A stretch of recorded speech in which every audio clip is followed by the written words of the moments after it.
In this episode, we are going to talk about a specific type of partial fraction, which is type 4 improper fractions. And in the previous episode, we did discuss about how to think about that intuitively and what are the ingredients of improper fractions and how should we attack that problem. And we did a quick refresher on this whole subtype. So it will be a recommendation to watch that episode before you come to this. But nevertheless, let's get started on this episode. So let's say we have been given a problem where we have to resolve this particular rational expression into a partial fraction. So how do we do that? And since we know that we're already doing type 4, so we know that we have to apply the type 4 principles. But say, assume that for a minute, we don't know what is this type, and in the exam, we are going to solve this problem. So how do we think about that in real time? The first and foremost check is to identify the type of the partial fraction, and that is true regardless of what a partial fraction is. We know there are 4 types. So based on the numerator and the denominator, let's identify what is the type of the partial fraction and what does that mean. Let's check out the degree of the partial fraction and see whether it's improper or proper. Although we know that this is proper in this case, but as a matter of habit, let's check out the degree of the polynomial or the whole rational expression. So we have the numerator, we have the denominator. What is the degree of the numerator? The degree of the numerator is 4. And what is the degree of the denominator? The degree of the denominator is 3. And numerator is greater than denominator, and hence it's going to be a improper fraction. That's what we need to do. So that's the first step we do. So we have to identify the type of the fraction, and we know that it's going to be improper fraction, and hence it is going to be a type 4 problem. Okay, we know that. And then as soon as we know type 4, based on what we have learned from the previous episode on type 4 intro, we know that there are 3 key steps to solve this problem. What are those key steps? First is we need to use the long division method to express this given improper fraction into a mixed fraction. And what is a mixed fraction polynomial? Basically, it's going to have some whole polynomial, and it's going to have a proper partial fraction where the degree of the numerator will be less than the denominator, and hence this portion we can solve using type 1, type 2 or type 3, which we have learned earlier. So that's the whole trick. Now let's apply those tricks and see how this works out. Okay, so the first step is to use the long division. So let's take the long division here. Okay, so if you see here the long division problem, if you see here, okay, we have x to the 4 over here. If you see here, x to the 4 is your dividend, and then this is your divisor. So the x to the 4 will come inside the box, and x cube plus 1 will come here. And once we solve this polynomial, this is an easy polynomial to solve in terms of division, because what is that I need to multiply this so that I can get x to the power 4, so that the power gets cancelled. So if we already have cube here, so you just multiply x to the power 1. And once you multiply that, you get this equation. If you just multiply this and this, you get this particular line item, x to the power 4 plus x.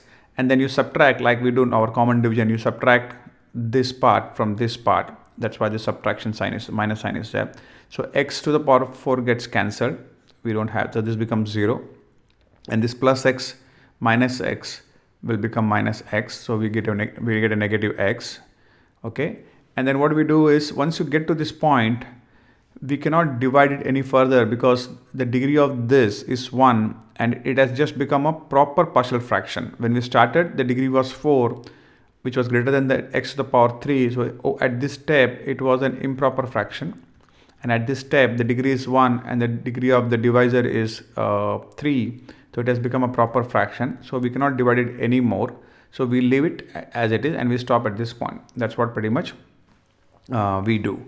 And then what we do is we apply this formula that we have learned here, where we talk about dividend, which is inside the bracket. Okay, let me just rub this out. Okay, if you see here, oops. Okay, what's happening? Okay, so what was here? X cube plus 1, sorry. Okay, so if you see here, so we take, let me write it here for the sake of simplicity. Okay, so we have x to the power 4 and then we had x to the power 3 plus 1 and then we had just x at the top and the remainder was minus x. This is how we kind of had it. So we know that dividend this equal to this divisor multiplied by quotient, and then you add the remainder.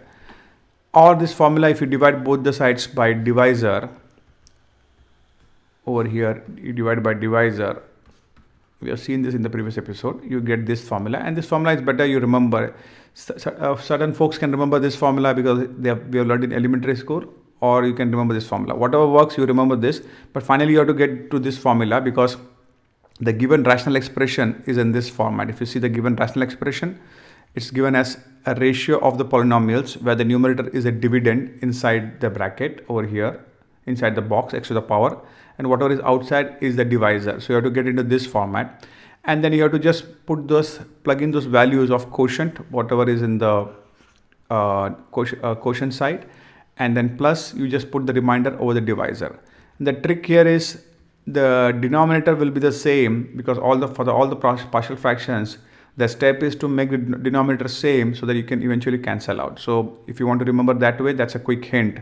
If you're getting confused how to do that, you can just add the quotient and the remainder, and the divisor will be in the remainder, so that one expression is a whole polynomial and one expression is a proper partial fraction where you see the degree of this numerator, which is 1, is less than 3. So we have converted the improper fraction that was given to us into a mixed fraction, which is nothing but a whole polynomial plus a proper partial fraction.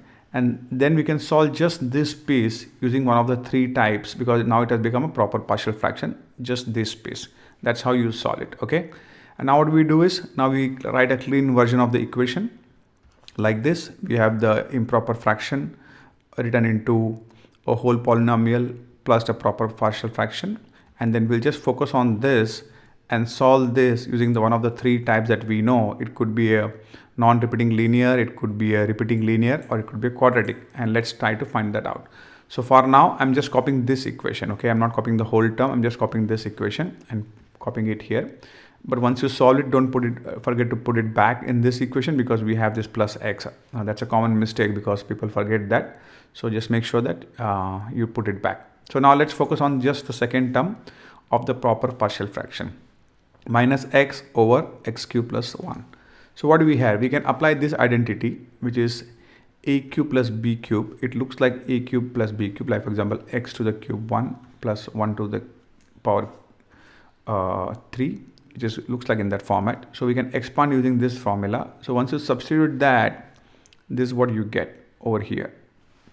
This is what you get, the substitution and substitution and substitution. So once you get here up to this step, now you know that this is something that we have done in one of the previous steps. Let's see what we have in the denominator. The first factor is a linear factor, x plus 1, which is this factor. And the second factor that we have got is a quadratic in nature, this one. And we know that we cannot factorize this. So whenever we have a quadratic expression in the denominator, which cannot be factorized, we know that it belongs to type 3 quadratic. Type 3 quadratic partial fraction using quadratic factors. So we can apply that learnings or that particular logic what we have learned in type 3 to this. So in that sense, what will happen to this problem over here? If you see, the problem over here will be in this type. I think there's a minus sign here, I missed it. Okay. So what is the problem type? Whenever we have such kind of problems, we will express that as a ratio of two terms. One will be the linear as it is, and the other will be quadratic, where we take the numerator bx plus c, because we don't know whether the numerator will have this term or not. So hence we take that, and we have already seen that. If not, check out this type 3 and do a quick refresher. So what do we do finally? So finally what we do is we express the whole partial fraction, just the second term, into a type 3 partial fraction like this with three constants a, b and c, and then we try to solve that. The first thing to solve is get rid of the denominator, because the denominator is going to be the common, so we can get rid of the denominator. So if you see here, the denominator is common, so we can cancel that out, and we'll be just left with the numerator like this, given by the equation 2. And this minus sign is going to be dangerous, so just keep that in mind. And then rest is simple substitution that we have been doing all along. What does that mean? We have to find the values of a, b and c And for that, easy way to do that is using the method of substitution. Just check out what values of x we can substitute so that we can make any of the combination of constants a, b, c 0 and find one value. So if you see here, if I put here x is equal to -1, then -1 plus 1 is equal to 0. So this whole, and anything multiplied by 0 is 0. So this whole term b and c becomes 0. And by that we can find the value of a, which is a is equal to 1 by 3. Then you take, what can we do to find the other value? Now we have the value of a by 3. So let's say we put x is equal to 0. If you put x is equal to 0 in this equation, b will be 0, and then we'll just have c, and we already know the value of a. So if you put that over here in this equation, b is equal to 0, if you see this, b becomes 0, we have substituted the value of a from the above, a is equal to 1 over 3, and then we get a value of c, which is again minus 1 by 3, but there's a negative sign here, so c is equal to minus 1 by 3. Now we have the value of a, we have the value of c, so it does not really matter. You can take any lower value of x for convenience, put in back the values of a and c, and then you will automatically get the value of b, which is what we do here. We take a small easy value, x is equal to 1, and then we put back a and c in this equation. So that's what we have done here. If you see, x has become 1, we have put the value of a as 1 over 3, we have put the value of c as minus 1 over 3, and with that substitution and manipulation, finally we get the value of b as again minus 1 over 3. So everything has a numerical value of 1 over 3. I think b and c are negative and a is positive. So now let's put back all the constant values back in the equation. So we had this equation. If you remember, I'm taking the first equation where we had left over this x. We just solved for this, but we should not forget this. So I'm taking the whole equation from the equation 1. And if you see the whole partial fraction, this x remains as it is. We're not going to do anything because it's already in the partial fraction format. We had this kind of partial fraction, proper partial fraction, which we kind of solved. So let's put back the values of the constant. So we have value of a 1 over 3, value of b and c, if you see, minus 1 over 3. And if we just try to simplify as much as possible, however we want, last two steps are kind of optional based on how far you want to go. But if you simplify that, I'm taking this minus 1 by 3, or the numerical value of 1 by 3 common all over. So this becomes outside the bracket, and this minus sign becomes in the center. So if I simplify that way, we get this final equation as a final answer.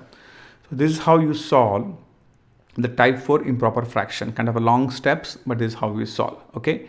Now let's come into our closing comments. What did we see here? This type of problems are easy to solve, but they're very, very time consuming. If you just see here, it took a lot of time and steps to come to this point. So in terms of the return on investment on time, these are not very time friendly problems. It takes a lot of steps to solve that. And you can easily do a small calculation mistake because of the numbers and the minus sign and all those things. So it's very, very error prone. So not only it's time consuming, it's also mistake prone. So be careful. And what I would recommend is, in the exams, if you have the option to exclude this question, not to attempt that based on the other choices, go with the other choices if those other choices are time friendly, or you will not be able to make mistakes, or you'll be able to verify the answers easily in relative to this particular subtype. So those are the closing comments on how to think about type 4 improper partial fractions. Thank you.